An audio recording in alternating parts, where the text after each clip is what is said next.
Okay, so by the way, for those of you who don't know, my avatar sitting in for me today, his name is Sam. This is Sam the bear. He's a Build-A-Bear, yeah. And my niece just bought him for me. And yes, he's named after Sam Gamgee. Which brings me to the topic of this video. So, my name is not Sam.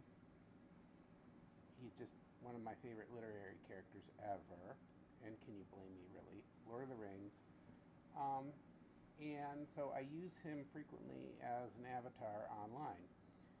Now, way back in, this is a second introduction to this channel because it might have had one years ago, I don't remember.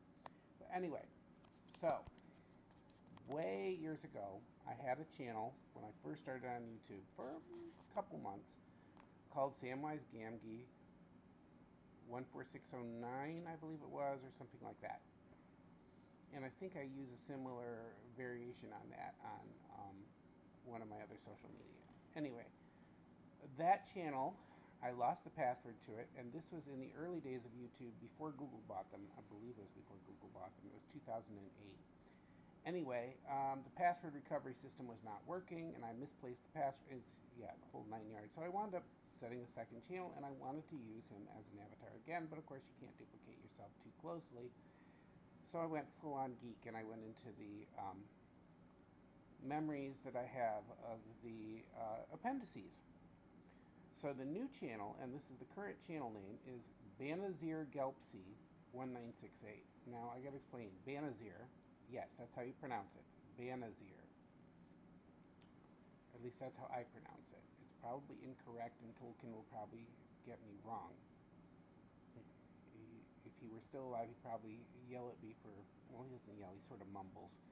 If you've ever heard J.R.R. Tolkien speaking on an old video, and there's lots on YouTube, you will know what I'm talking about. Or if you ever hear him on his LP records that he released, either during or just after his lifetime, okay, this is even more history. So back in the 50s, somebody invited him over to record some stuff on their reel-to-reel tape player, which he did, and he was so delighted with it that he actually bought one and recorded more, and a lot of the stuff got released on record albums by, I believe, Folkways or one of those record companies. Maybe it was Camden. I think it was Camden. Later on, and I borrowed them from the library, and later on they were put on CD as well, so much after his lifetime, of course.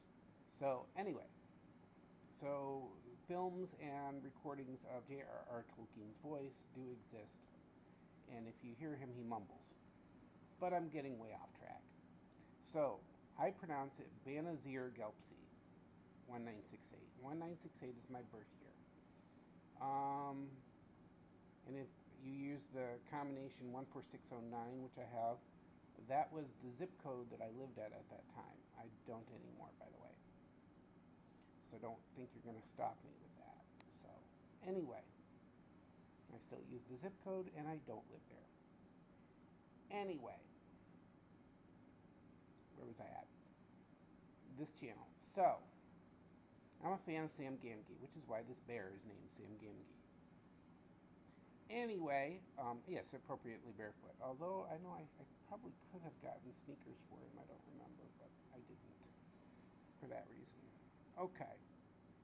So, having said that, let's take a little better look at him, by the way. Yes, he's wearing a Lion of Judah sticker, or button rather, which I love. And, so yeah, and he's on Avengers themed items, which are brand new to me, which Captain America rocks. For the same reason, sometimes some of the Golden Age Superman does. You know, he's the good guy. So anyway, yeah, that tells you the sort of people I appreciate in literature. The guy who's the hero, you know, who's just kind of good because he's good, and he doesn't really worry about all the complicated things. Life is complicated, and so I appreciate things where the hero doesn't have to. He looks at the complications, says, "Why are you so complicated? Just do the right thing." So anyway, where was I at? Oh, the YouTube channel. So my friend, she has a wonderful YouTube channel if you love bird watching and nature, and Sam would have loved it. It's in the garden. It's called Guess Who's Coming to Dinner, and I'll have to find a way to link that to the bottom of this video. And she mentioned my channel because I brought it up. Well, she's having this live stream of her bird feeder, which is great, and I just love it. It's a great way to chill out. This is one of the few days in my busy schedule of the year when I get to just sit down and chill out. And so I was doing that on her channel. And she says, let's all support each other. And I think that's a great idea. So I realized my channel is not active at the moment. So that kind of spurred me to make it active again. And I've been wanting to make it active for a long time. So that's a little bit of an introduction. Another thing you'll find in this channel is me just rambling and talking. A few years ago, I actually started a TikTok where I was trying to get myself motivated to do this. And on that channel, I don't reveal as much personal information as I do here. But I will also upload some of that material here. So now it'll be duplicated online, but I don't care. So if you're a fan of both, I like to keep them separate. I don't mix them. This channel links to my Facebook page where you can find out my real identity. And if you do happen to know what my real identity is, please don't leak it here. You can, certainly don't leak it on my TikTok. That's a request, please. I mean, not that I go all overboard. Oh, they're docking. No, I don't. They're doxing things. Yeah, but just please, just as a matter of politeness. I'm going to try and keep that separate from here, other than some of the content is shared. So, but I am going to release some of that because I've been told it's really good. I don't know for sure if it's good or not. Personally, I'm like, okay, whatever, but people seem to like it. So, there's that. Now, on that channel, I usually keep things really short, even though they allow them to go longer. On this one, I could go longer. But I'm sure you're going to get bored with looking at a picture of my bear the whole time. So, anyway, where was I at? So what are some other things you need to know about me? Yes, I love J.R.R. Tolkien. I love C.S. Lewis. I love the Inklings. I'm honestly appreciative of the artistic culture, some of the history, the food, and the people of England, Ireland, Scotland, Wales, and the various lesser-known islands around them. There are lots of those as well. I'm just not going to name them all, but I do know the names. I'm fascinated by all that stuff. I started with the literature when I was probably, I don't know, maybe 10 years old. I found a copy of Sherlock Holmes with, I won't say, it wasn't complete, it said complete, it wasn't really complete. It was actually just the first 2 volumes of him. Under one cover, and I was fascinated with that. And yes, I read it all the way through, and yes, my little 10-year-old brain was able to handle the language. So there was that, and then, and actually, in a way, it had started earlier, because when I was much younger, we used to listen to, on our Christmas albums, a lot of choir work sung by boys' choirs and things, and a lot of that came from England. And then, of course, Star Wars came out when I was 9, and we had the Story of Star Wars, which is a record album where they took the best sound clips, the best sound effects, dialogue bits, and compressed the entire movie down to fit onto one record album, which is impressive because that movie is just under 2 hours long, and they got it onto a 45-minute record with the narration of Roscoe Lee Brown. Oh man, that man's voice is fantastic. Yeah, shout out to Afro-American actors with fantastic voices. Not just James Earl Jones, Roscoe Lee Brown. You got to go check him out. For some of you youngers out there from the previous generation that just passed, Gen Y, if you've seen the movie Treasure Planet, um, the second in command on the pirate ship um, is Roscoe Lee Brown.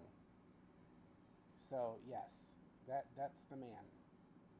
Anyway, he's the one who tells the captain, what kind of scumbag she's hired to work her ship. Um, you got to see the movie. But that's Roscoe Lee Brown. But he narrates this record of Star Wars stuff. And of course, you got to hear all of the voices. You got to hear Sir Alec Guinness. You got to hear Grand Moff Tarkin. And yes, I know Christopher Lee, right. And you got to hear all those guys, and then and whoever extras that they had on hand at Elstree doing Imperial officers, and then you got to hear Roscoe Lee Brown. So you fall in love with those voices, and then shortly thereafter that, my parents had a copy of the 8-track of My Fair Lady from the stage version, not the film version. So Rex Harrison coming in there, and Julie Andrews, which we then got to hear Mary Poppins. So there's all of that. So I'm hearing all of these British voices, and then by the time I'm like 12 or 13, I'm getting to be a huge fan of PBS and also NPR, and there's a lot of content coming in from England. So yeah, so I'm hearing all these British voices, and I'm reading British literature, and it was around that time that my brother Frank, who's now gone to heaven, introduced me to J.R. Tolkien, and my brother David introduced me to C.S. Lewis. David's also gone to heaven.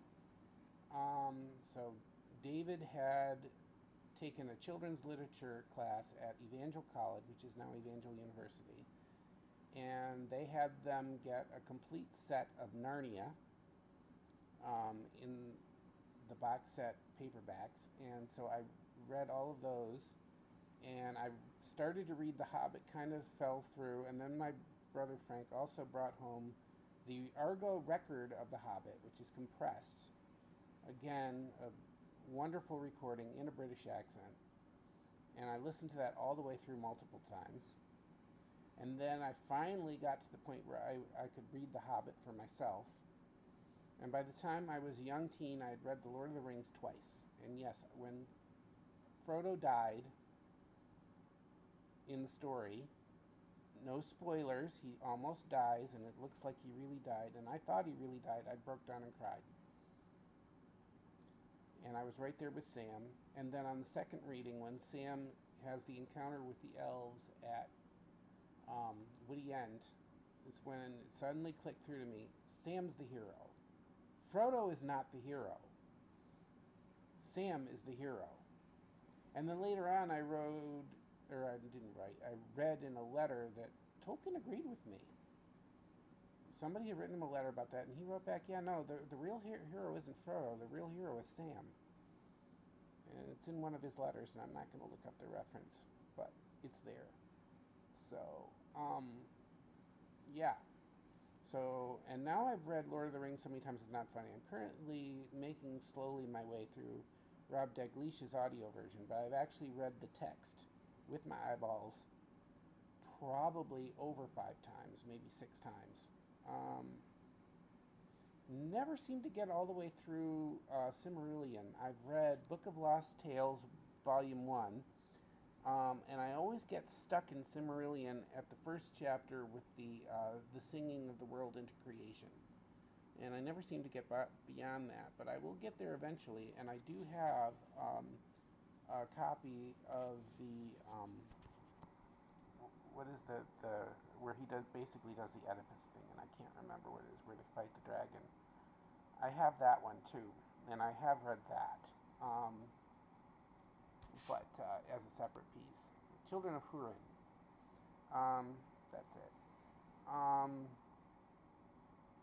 But yeah, and so I've read some of the stuff, and I've read. I used to have a small, slim volume called the Tolkien Reader, which has a lot of the poetry, and it has some other interesting essays, including on fairy stories, which you absolutely have to read if you're a fan of any kind of fantasy or indeed any kind of imaginative literature, including sci-fi. You just have to read On Fairy Stories. It's heady, it's essay level, but you need to read it. It makes so much sense of what fictional creators do. Um, yeah. So anyway, having read all of that, so basically, when I was like in my 30s, my parents bought me this book about England because I was really getting into England. And then later on, they gave me a little package thing of all English stuff. So I have seriously been Anglophile for years. I finally got a chance to visit England in the year 2013. And I was there for 10 days, and I believe there's some stuff on this channel about it, but if not, I'll have to upload it. That was great. And I got a chance to visit Ireland about 10 years later as part of a missions trip to Cork, although we did go on some other side trips, so that was great. So I've been to England, I've been to Ireland, I want to go back. Honestly, I want to spend a lot more time in there than I have. I've literally spent, between both of those islands, about 20 days in the realms of which I speak. And I wish that I had a lot more, but I can't afford it. I am currently a paraprofessional in a city school, and that means that I follow a student around. I'm a one-to-one. I follow a student around from class to class and basically help them keep their life together. At least I hope to, because he needs a lot of help. And I've been doing various versions of student help in public schools for the last decade-ish. So, yeah.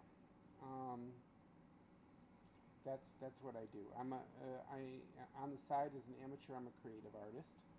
I like to do drawings and things like that. And that's about what you need to know from me. Oh yes, and I am one of those people that seems to be a magnet of the 6 degrees of separation. So I'm constantly meeting people who know each other from other contexts. So that may come up in my videos or not. I don't know if I choose to do that. And I don't necessarily believe in spilling the beans. So that means just because they tell me stories about other things, I may not necessarily pass them all on, because some of it's none of your business, quite frankly. And that's sorry, but that's just how it goes. But yeah, so I have met, and like I said, I have met other people who are magnets of the 6 degrees amongst my 6 degrees.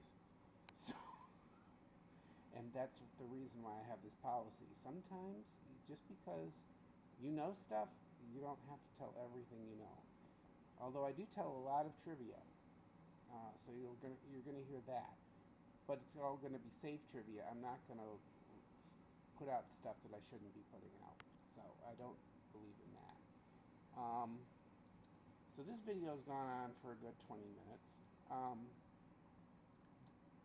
I live in Rochester, New York. You should know that. And I will refer to Rochester as my shire. Bag End, in other words, is wherever I live. And in this case, it happens to be roughly, 30 to 40 feet above the ground in an apartment building that used to be a school. So, yeah. And there you go. Yeah, I work in a school and I live in a former school, and interestingly enough, they are tied together architecturally too. Kind of fun. But yes. What else do you need to know? Yeah, Rochester, New York is the former home of George Eastman, founder of Eastman Kodak Company. So your photography buffs will know about that. It's also the former home of Xerox Corporation. So basically most of the world's modern technology and most of what we're operating on here is built in my hometown. Unfortunately, it's also left away from my hometown. So, but it was started here. This is its cradle. and it's gone on from there. So that's most of what you need to know. Rochester, New York is on Lake Ontario, right across from Toronto. It's directions east or west. It's west of Buffalo, a couple of hours. I have family that live in eastern. No, is it eastern or western? Okay, I have family that live about an hour from Cleveland, almost to Pennsylvania, and they used to live in Pennsylvania. I have family that lives in Las Vegas, and I have adopted family that lives in California. I've only been to California once. I've been to Missouri. I've been cross country between New York and Missouri. I have been in Texas. Stories about that may come up. But only again for a very short time. So I've been and done a lot of traveling, but not nearly as much as I'd like to do. So a goal of this would be to travel more. And obviously, being a fan of Sam, I want to travel more. I tend to walk. I don't drive. So that makes me feel kind of hobbitish. And I depend on public transportation. So you may see stuff in our public transportation centers and stuff on bus stops and things like that. I'm trying to think, is there anything else you want to know? And I just love chill stuff and vibe stuff. And although I did put my face on my early YouTube videos, and some of it may or may not be accessible to you, I don't know. I'm thinking going forward I will limit that, again, because the internet is the internet. It seems as though, when I first started on the web in 1997, there was a phrase that was, nobody knows that you're a dog on the internet. And that's pretty much true. And then in the era of social media, we were encouraged to overshare, and we were told how secure it was. And now it seems like they're weaponizing all of that. So, yeah. I apologize for the blockiness of the video on this because, honestly, my phone with which I usually film is being a pain in the butt. And it's not wanting to charge. So I'm filming this on my tablet, which has a much lower res on its camera. So, but that's fine. Honestly, low tech is fine with me. As a matter of fact, being that I was born in 1968 and saw technology change, sometimes low tech is kind of a comfort. So anyway, so to keep this from being too boring, as it's now over 20 minutes long, I'm just going to finish this video up for now. So as I like to say on some of my other videos, further up and further in, and I will post more often. Alrighty.